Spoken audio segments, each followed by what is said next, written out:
Yo, what's up guys? We're back again dito sa aming channel. So, nandito tayo ngayon sa ating ginagawang project. Well, anyway, meron pala tayong ginagawa dyan na sliding door, shower enclosure. Pero, iwan na muna natin yan. Proceed muna tayo dito sa ating ginagawang sa ganito lang? Camper. No?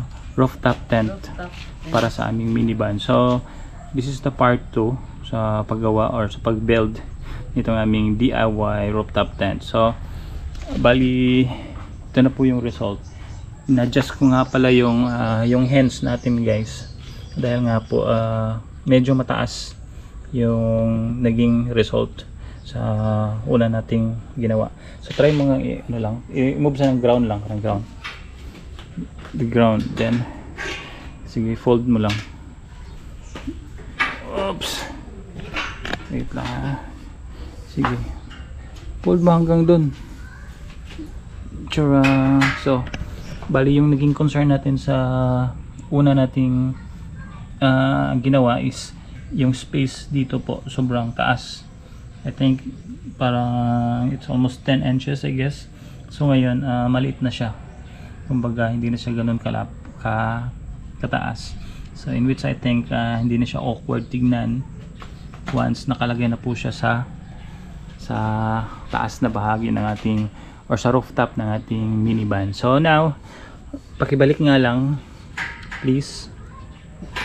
Sige. Or yours bitaw ka.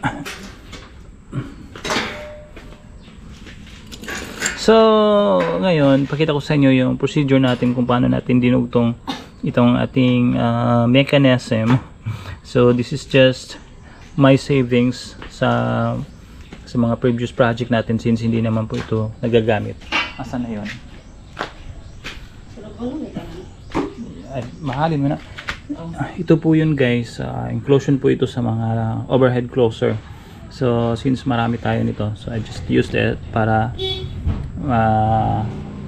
kumbaga para usable kumbaga. Dahil most of this one naibenta ko na po sa junk shop per kilo. So ngayon guys, pakita ko sa inyo itong ating ginawang pagdudugtong sa may taas na bahagi nito. So we're using the fittings na pang sa electrical fittings. Pakibirasa lang namin. So then in-screw natin siya using a self drilling screw. Then possible siguro lalagyan pa natin ito ng clamp to make it more harder or more durable rather. Then,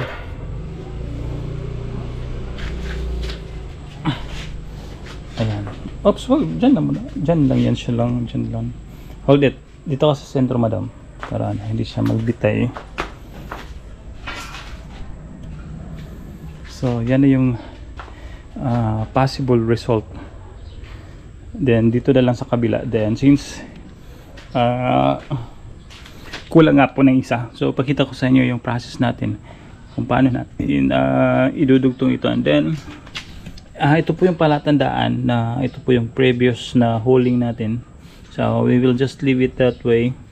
Parang design na lang siya. So, let's go. Let's proceed here. Come to me, my mama. Mama. Sige, lagay mo dyan yun. Alright. Susubukan natin maging masaya. Kahit marami tayong problema. Yahe. Naman ako. Padol ba? Pili ba? Naglain mo na yung mga naong. Di ba mag-building na ka ba? Tapi yung lang. So ito yung ating, actually this is just a basic procedure. So all you have to do is to make sure na perfectly aligned po itong part na ito. Nang sa gayon, hindi siya masasabit dahil pag nakalubog po yan, most likely sasabit po siya sa plate ng ating hands. So, ha? Yes. Yan naman. Piyong lang ba? Sige, piyong lang. Close eyes lang ito.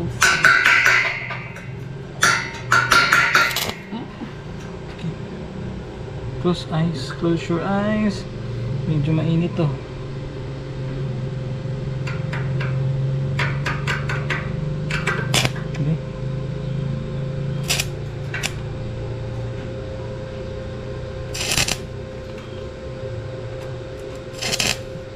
Ay, init. Hiningaw naman ko ni Ilis. Anak. Apo. Apo. Ito nga, malita. Sige. Dito de. Ikaw ba, malita ka ba?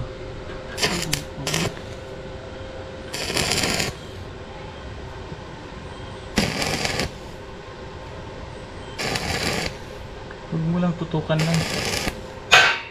Huwag mo tutukan.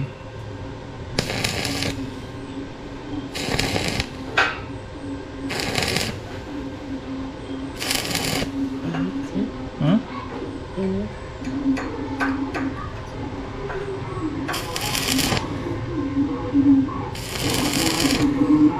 Dali, ramen lang.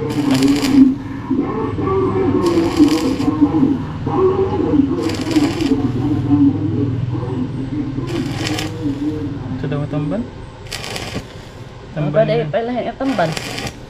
Bunit tamban? Sorry. Dako nga tamban. Oh, tamban. Na-recorded na itong... Uy. Uy. Katakot naman. That's it. Let's turn it off. So yan na guys, pakitutok nga. Here comes the result. So again, hindi tayo expert na welder. So igagrind natin yung mga Existing. wow! English mo doy.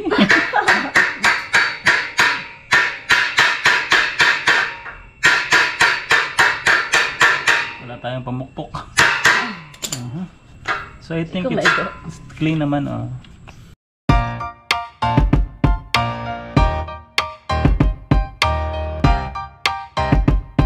So ayan na guys, yun na yung result. Ito na yung result sa ating ginawang pagdudugtong nitong anong tawag nito. Basta ano, muna na siya.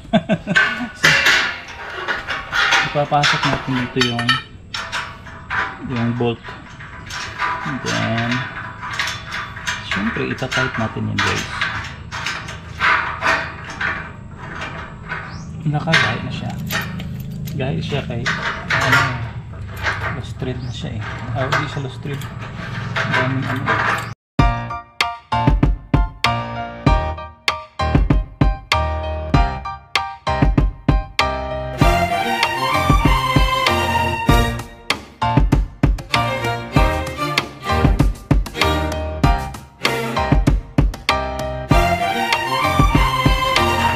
Tawag camping ano lang. Yes, son. Pwede. Doon sa kuan ba? Fish pa. Ano naman ito ang Pandora.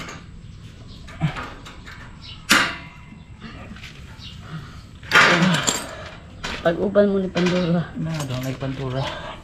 I like Panduro. See? Just like bitaw ha, pero kita pa sa